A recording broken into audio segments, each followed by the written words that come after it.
नमस्कार। आकाशवाणी से समाचार प्रभात के साथ मैं विशाल शर्मा।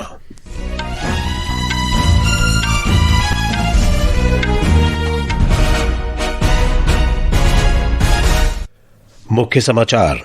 लोकसभा में आज ऑपरेशन सिंदूर पर चर्चा फिर शुरू होगी। राज्यसभा में भी ऑपरेशन सिंदूर पर 16 घंटे चर्चा होगी। विदेश मंत्री एस जयशंकर ने सीमा पार आतंकवाद से निपटने के लिए भारत का 5 सूत्री सिद्धांत सामने रखा। जम्मू कश्मीर के श्रीनगर में सुरक्षा बलों के साथ मुठभेड़ में 3 आतंकी मारे गए। मौसम विभाग ने आज पूर्वी राजस्थान, बिहार, हिमाचल प्रदेश, मध्य प्रदेश और पश्चिमी उत्तर प्रदेश में मूसलाधार वर्षा का अनुमान व्यक्त किया। भारत ने 6 वर्षों में 12,000 लाख करोड़ रुपए के 65,000 करोड़ डिजिटल लेन देन दर्ज किए और शतरंज में दिव्या देशमुख फिडे महिला विश्व कप जीतने वाली पहली भारतीय बनी। अब समाचार विस्तार से। लोकसभा में आज फिर ऑपरेशन सिंदूर पर विशेष चर्चा जारी रहेगी। रक्षा मंत्री राजनाथ सिंह ने पहलगाम आतंकवादी हमले पर भारत के सशक्त, सफल और निर्णायक अभियान पर कल चर्चा आरंभ की। चर्चा में भाग लेते हुए विदेश मंत्री एस जयशंकर ने कहा कि पहलगाम हमले के जवाब में भारत की सैन्य कार्रवाई सीमा पार आतंकवाद से निपटने के लिए नई शुरुआत का संकेत है। The challenge of cross-border terrorism continues, but Operation Sindoor marks a new phase. There is now a new normal. The new normal has 5 points. 1. Terrorists will not be treated as proxies. 2. Cross-border terrorism will get an appropriate response. 3. Terror and talks are not possible together. There will only be talks on terror. 4. Not yielding to nuclear blackmail. And finally, terror and good neighborliness cannot coexist. Blood and water cannot flow together. This is our position. विदेश मंत्री ने मई में भारत और पाकिस्तान के बीच किसी भी तरह की बाहरी मध्यस्थता का पूरी तरह खंडन किया। उन्होंने कहा कि संघर्ष विराम में अमेरिका की कोई भूमिका नहीं थी।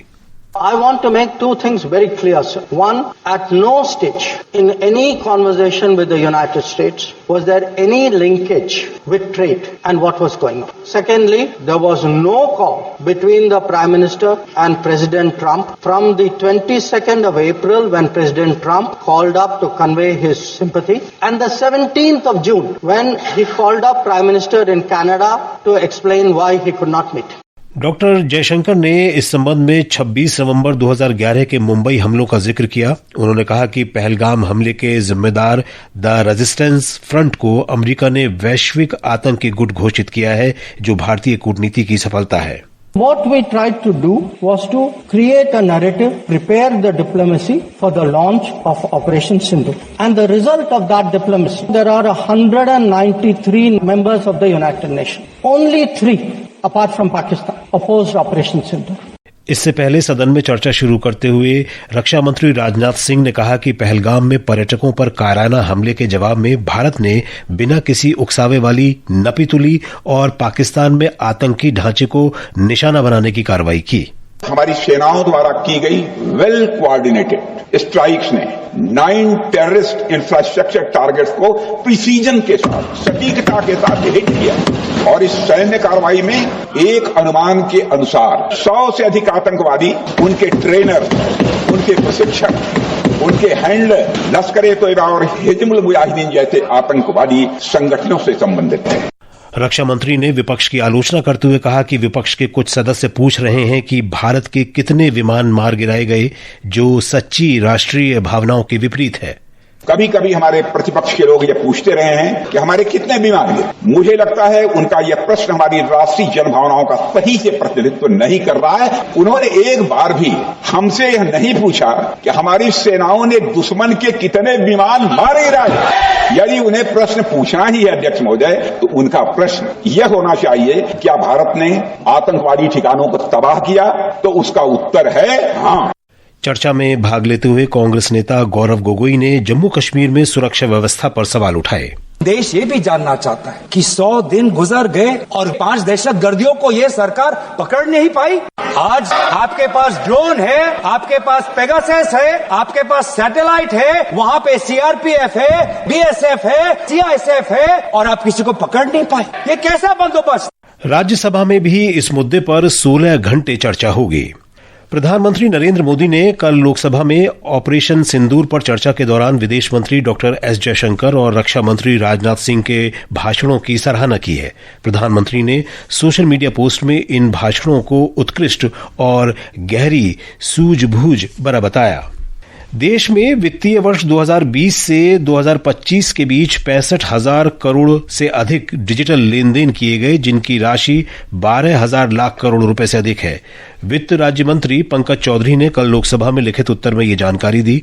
उन्होंने कहा कि सरकार विशेष रूप से टीयर 2 और टीयर 3 शहरों में डिजिटल भुगतान को बढ़ावा देने के लिए भारतीय रिजर्व बैंक, भारतीय राष्ट्रीय भुगतान निगम, फिनटेक कंपनियों, बैंकों और राज्य सरकारों सहित हितधारकों के साथ मिलकर काम कर रही है। जम्मू कश्मीर में कल श्रीनगर जिले के हरवान क्षेत्र में सुरक्षा बलों के साथ मुठभेड़ में 3 आतंकी मारे गए। मुठभेड़ श्रीनगर शहर के बाहरी इलाके लिदवास के जंगलों में हुई। कश्मीर के पुलिस महानिदेशक VK बिर्दी ने संवाददाताओं को बताया कि ऑपरेशन महादेव में मारे गए तीनों आतंकियों की पहचान की जा रही है। It was an operation which is quite prolonged for a long time. That is still continuing, but in which Jammu Kashmir put its paramilitary and army. They have an exchange of fire in the higher reaches. As per the interior reports, 3 bodies are being observed and seems to be neutralized. सेना के उत्तरी commander lieutenant general प्रतीक शर्मा ने social media post में त्वरित कार्रवाई और आतंकियों के खात्मे के लिए श्रीनगर स्थित सेना की चिनार कोर की सराहना की। ये समाचार आकाशवाणी से प्रसारित किए जा रहे हैं। ताज़ा समाचार जानने के लिए आप हमारे social media handle x@AIR News Hindi को फॉलो कर सकते हैं। समाचार प्रभात में आपका फिर स्वागत है। राष्ट्रीय शिक्षा नीति 2020 के आज 5 वर्ष पूरे हो रहे हैं। राष्ट्रीय शिक्षा नीति भारत के विद्यालयों को ज्ञान प्राप्त करने के ऐसे स्थानों में बदलने की महत्वाकांक्षी योजना है जहां शिक्षा केवल पाठ्य पुस्तकों, अंकों या रटने तक सीमित न रहे। हमारे संवाददाता ने खबर दी है कि पिछले 5 वर्ष में इस नीति ने भारत में अधिक समावेशी, शिक्षार्थी केंद्रित और भविष्य अनुरूप शिक्षा प्रणाली की नींव रखी है। राष्ट्रीय शिक्षा नीति 2020 का प्रभाव सार्थक सुधारों के माध्यम से सीखने के हर स्तर पर दिखाई दे रहा है। निपुण भारत और विद्या प्रवेश जैसी पहलों से लगभग 9 लाख विद्यालयों के 4 करोड़ से अधिक विद्यार्थी लाभान्वित हुए हैं। वहीं भारतीय सांकेतिक भाषा पर 1000 से ज्यादा वीडियो और टॉकिंग बुक्स विकसित की गई हैं। 5+3+3+4 संरचना और स्कूली शिक्षा के लिए राष्ट्र पाठ्यचर्या की रूपरेखा 2023 अनुभवात्मक और योग्यता आधारित शिक्षा को बढ़ावा देती है। CBSE बोर्ड परीक्षाओं में अब 50% योग्यता आधारित प्रश्न शामिल हैं और वहीं विद्यार्थी विषय का चुनाव 2 स्तरों पर कर सकते हैं। निष्ठा शिक्षक प्रशिक्षण कार्यक्रम के तहत 4 लाख से ज्यादा शिक्षकों को भी प्रशिक्षित किया गया है। बाल वाटिका, जादुई पिटारा और प्रशस्त ऐप जैसी अन्य पहलों ने बहुभाषी, समावेशी और समग्र शिक्षा को अधिक बढ़ावा दिया है। चाहे दिव्यांग और छात्राओं के लिए या भारतीय भाषाओं को बढ़ावा देने के लिए या क्षेत्रीय असमानताओं को कम करने के लिए राष्ट्रीय शिक्षा नीति 2020 एक ऐसी नीति का निर्माण कर रही है जहाँ प्रत्येक शिक्षार्थी को आगे बढ़ने का अवसर मिलता है। आदर्श की रिपोर्ट के साथ अमन यादव, आकाशवाणी समाचार, दिल्ली। बिहार में वैशाली जिले के वैशालीगढ़ में नवनिर्मित बुद्ध सम्यक दर्शन संग्रहालय और स्मारक स्तूप का आज उद्घाटन किया जाएगा। इसका निर्माण 550 करोड़ रुपए से अधिक की लागत से 72 एकड़ भूमि पर किया गया है। मुख्यमंत्री नीतीश कुमार इसका उद्घाटन करेंगे। जम्मू कश्मीर में बड़ी कड़ी सुरक्षा के बीच जम्मू स्थित भगवती नगर आधार शिविर से श्रद्धालुओं का 27वां जत्था आज सुबह कश्मीर घाटी में पवित्र अमरनाथ गुफा के दर्शन के लिए रवाना हुआ। 61 वाहनों के इस जत्थे में 1490 तीर्थयात्री शामिल हैं। मौसम विभाग ने आज पूर्वी राजस्थान, बिहार, हिमाचल प्रदेश, मध्य प्रदेश और पश्चिमी उत्तर प्रदेश में कहीं कहीं मूसलाधार वर्षा का अनुमान व्यक्त किया है। दिल्ली, हरियाणा, चंडीगढ़, गुजरात, कर्नाटक, ओडिशा, पश्चिम बंगाल में गंगा के तटीय क्षेत्र, झारखंड, केरल, माहे और पूर्वोत्तर राज्यों के कुछ हिस्सों में भी दिन भर मध्यम से तेज वर्षा होने की संभावना है। हमारे संवाददाता ने बताया है कि मध्य प्रदेश में वर्षा जारी है। राज्य के 30 जिलों में कल से भारी बारिश हो रही है। नीमच जिले के सिंगोली में सर्वाधिक 10.5 इंच बारिश दर्ज की गई। मौसम विभाग ने आज 14 जिलों में अति भारी बारिश का ऑरेंज अलर्ट जारी किया है। वहीं 21 जिलों में भारी बारिश का येलो अलर्ट है। सभी प्रमुख नदियों पर बने बांधों से पानी छोड़ा जा रहा है, जिससे नदी किनारे के गाँव में बाढ़ जैसे हालात बन गए हैं। प्रशांत शर्मा, आकाशवाणी समाचार, भोपाल। मौसम विभाग ने आज अंडमान और निकोबार द्वीप समूह, बिहार, जम्मू और कश्मीर, लद्दाख, पश्चिम बंगाल, झारखंड, सिक्किम और ओडिशा के कुछ हिस्सों में गरज चमक और तेज हवा के साथ बौछारें पड़ने का अनुमान व्यक्त किया है। राजधानी दिल्ली में वसंत विहार सहित कई इलाकों में कल रात तेज वर्षा के साथ बाद जगह जगह पानी भर गया। और अब अंतर्राष्ट्रीय खबरें। ईरान के विदेश मंत्री ने चेतावनी दी है कि अगर अमेरिका और इजरायल ईरान पर फिर हमला करते हैं तो उन्हें और भी निर्णायक तरीके से जवाब दिया जाएगा। ये टिप्पणी अमेरिकी राष्ट्रपति डोनाल्ड ट्रंप की कल की टिप्पणी के जवाब में आई है, जिन्होंने पिछले महीने अमेरिकी हमलों के बाद परमाणु गतिविधियों को फिर से शुरू करने पर इस्लामी गणराज्य के परमाणु कार्यक्रम को खत्म करने की धमकी दी थी। संयुक्त राष्ट्र मानवाधिकार प्रमुख वॉल्टर टर्क ने चेताया है कि ईरान में मृत्युदंड खतरनाक स्तर तक बढ़ गया है और इस पर तुरंत प्रतिबंध लगाया जाना चाहिए। एक बयान में श्री टर्क ने मृत्युदंड दिए जाने पर चिंता प्रकट करते हुए कहा कि असहमति की आवाज को दबाकर निष्पक्ष सुनवाई के अधिकार को अनदेखा किया जा रहा है। उधर संयुक्त राष्ट्र महासचिव एंटोनियो गुतेरस ने चेतावनी दी है कि इजराइल फलस्तीन संघर्ष नाजुक मोड़ पर पहुंच गया है। कल न्यूयॉर्क में शांति सम्मेलन में उन्होंने संघर्ष के बीच तात्कालिक और निर्णायक कार्रवाई की आवश्यकता पर बल दिया। श्री गुतेरस ने कहा कि दोनों देशों के बीच समाधान का रास्ता टूट रहा है और इसे जल्द ही बदलना होगा।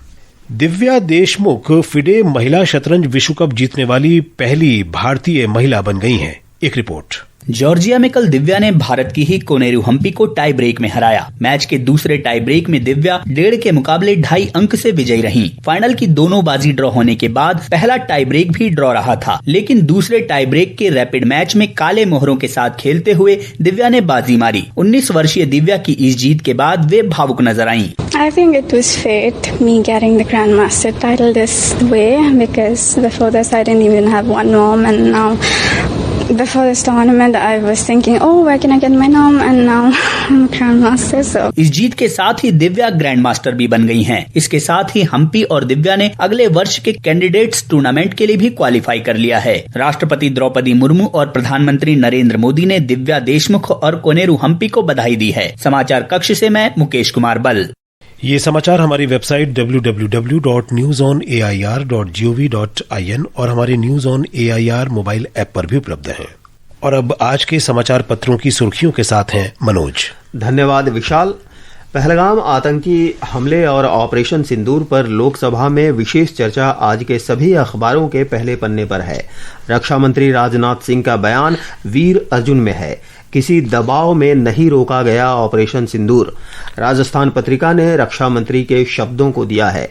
विपक्ष ने कभी नहीं पूछा कि हमने शत्रु के कितने विमान गिराए। पहलगाम हमले के मास्टरमाइंड सहित 3 आतंकियों के मारे जाने को भी समाचार पत्रों ने प्रमुखता दी है। जनसत्ता लिखता है, सेना के शीर्ष पैरा कमांडो के ऑपरेशन महादेव में पहलगाम हमले का मुख्य साजिशकर्ता सुलेमान उर्फ आसिफ मार गिराया गया। बिहार में मतदाता सूची के प्रारूप पर रोक लगाने से सर्वोच्च न्यायालय के इनकार को अमर उजाला ने सुर्खी बनाया है। न्यायालय ने आयोग से कहा, मतदाता सूची में नाम दर्ज करने के लिए आधार कार्ड और मतदाता पहचान पत्र को स्वीकार करना जारी रखें। 5 साल में 50% बढ़ेगा कृषि निर्यात। दैनिक जागरण ने वाणिज्य मंत्रालय के एक अनुमान के हवाले से लिखा है, ब्रिटेन के साथ व्यापार समझौते से वर्ष 2030 तक $1.5 अरब हो जाएगा भारत का कृषि निर्यात। धन्यवाद मनोज। और अब अंत में मुख्य समाचार एक बार फिर। लोकसभा में आज ऑपरेशन सिंदूर पर चर्चा फिर शुरू होगी। राज्यसभा में भी ऑपरेशन सिंदूर पर 16 घंटे चर्चा होगी। विदेश मंत्री एस जयशंकर ने सीमा पार आतंकवाद से निपटने के लिए भारत का 5 सूत्री सिद्धांत सामने रखा। जम्मू कश्मीर के श्रीनगर में सुरक्षा बलों के साथ मुठभेड़ में 3 आतंकी मारे गए। मौसम विभाग ने आज पूर्वी राजस्थान, बिहार, हिमाचल प्रदेश, मध्य प्रदेश और पश्चिमी उत्तर प्रदेश में मूसलाधार वर्षा का अनुमान व्यक्त किया। और शतरंज में दिव्या देशमुख फिडे महिला विश्व कप जीतने वाली पहली भारतीय बनी। इसके साथ ही समाचार प्रभात का ये अंक समाप्त हुआ। नमस्कार।